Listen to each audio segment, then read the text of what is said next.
ಹಾಲ್ ಪೌಡರ್ನ ಯೂಸ್ ಮಾಡಿ ನಾನು ಪೇಡ ಹೇಗೆ ಮಾಡಬೇಕು ಅಂತ ತೋರಿಸ್ತಾ ಇದ್ದೀನಿ ನೋಡಿ. ನಾನು 3/4 ಕಪ್ಪಷ್ಟು ಹಾಲು ಪೌಡರ್ ತೊಗೊಂಡಿದ್ದೀನಿ. 1 ಗ್ಲಾಸಷ್ಟು ಹಾಲು ಹಾಕ್ತಾಯಿದ್ದೀನಿ. ಈಗ ನಾನು ಇದನ್ನು ಗಂಟಿಲ್ದ ಹಾಗೆ ಚೆನ್ನಾಗಿ ಫಸ್ಟು ನಾವು ಮಿಕ್ಸ್ ಮಾಡ್ಕೋಬೇಕು ಎಲ್ಲನೂ. ನೋಡಿ ಈಗ ಈ ಹದದಲ್ಲಿ ಇರಬೇಕು. ಈಗ ನಾನು ಸ್ಟವ್ ಆನ್ ಮಾಡ್ತಾ ಇದ್ದೀನಿ. ಫಸ್ಟಿಗೆ ಇದು ಬೇಗ ತಳ ಹಿಡಿಯುತ್ತೆ, ತಳ ಹಿಡಿಬಾರ್ದು, ಕಲಿಸ್ತಾನೆ ಇರಬೇಕು. ಇದನ್ನು ತುಂಬ ಈಸಿಯಾಗಿ ಮನೆಯಲ್ಲೇ ಮಾಡ್ಕೋಬೋದು ಪೇಡಾನ.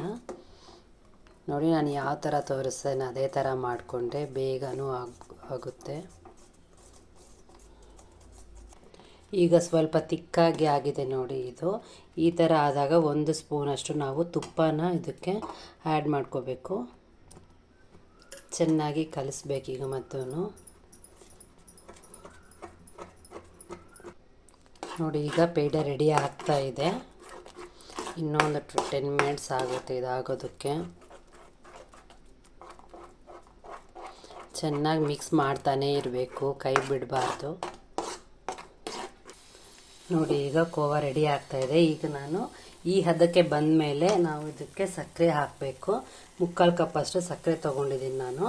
ಈಗ ಸಕ್ಕರೆ ಹಾಕಿ ಚೆನ್ನಾಗಿ ಮತ್ತೆ ಮಿಕ್ಸ್ ಮಾಡಬೇಕು. ನೋಡಿ ಸಕ್ಕರೆ ಹಾಕಿದ್ಮೇಲೆ ಮತ್ತೆ ಸ್ವಲ್ಪ ನೀರಾಗುತ್ತೆ ಇದನ್ನು ಮತ್ತೆ ಚೆನ್ನಾಗಿ ನಾವು ಮಿಕ್ಸ್ ಮಾಡ್ತಾ ಇರಬೇಕು. ನೋಡಿ ಈಗ ಪೇಡ ರೆಡಿ ಆಗಿದೆ. ಇದಕ್ಕೆ ಲಾಸ್ಟಿಗೆ ನಾವು ಮತ್ತೆ 1 ಸ್ಪೂನಷ್ಟು ತುಪ್ಪ ಹಾಕಬೇಕು. ತುಪ್ಪ ಹಾಕಿ ಚೆನ್ನಾಗಿ ಕಲಿಸ್ಕೋಬೇಕು.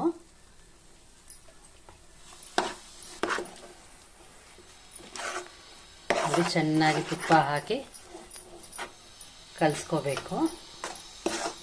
ನೋಡಿ ಈಗ ಪೇಡ ರೆಡಿ ಆಗಿದೆ. ಎಲ್ಲರೂ ಟ್ರೈ ಮಾಡಿ, ಈ ಥರ ಬರಬೇಕು. ಎಷ್ಟು ಚೆನ್ನಾಗಿ ಬಂದಿದೆ ನೋಡಿ.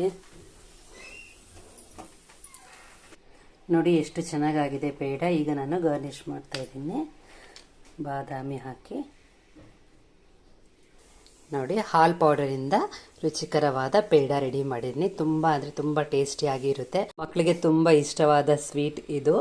ಮನೇಲಿ ಎಲ್ಲರೂ ಮಕ್ಕಳಿಗೆ ಮಾಡಿಕೊಡಿ, ಟ್ರೈ ಮಾಡಿ, ತುಂಬ ಚೆನ್ನಾಗಿರುತ್ತೆ. Thank you for watching my video.